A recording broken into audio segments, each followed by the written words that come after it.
Welcome to Penrose Learning, where we make understanding easy. In this video, I will explain how to make biscuits and gravy. First, let's create the perfect biscuits. Combine 2 cups of all-purpose flour with 2 teaspoons of baking powder and 1/2 teaspoon of salt.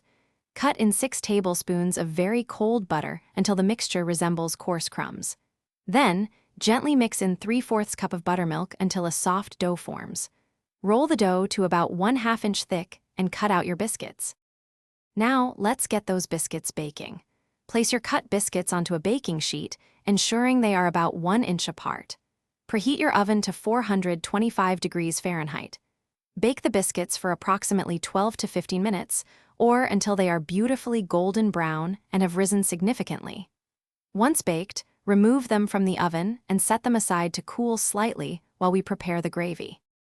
Next, we'll start on the rich, savory gravy. In a large skillet, brown 1 pound of your favorite breakfast sausage over medium heat.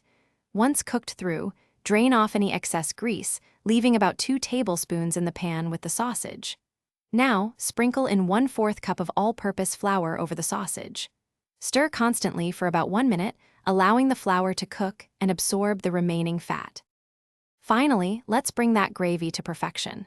Gradually whisk in 3 cups of whole milk, ensuring there are no lumps. Continue to stir as you bring the mixture to a gentle simmer. The gravy will begin to thicken beautifully as it heats.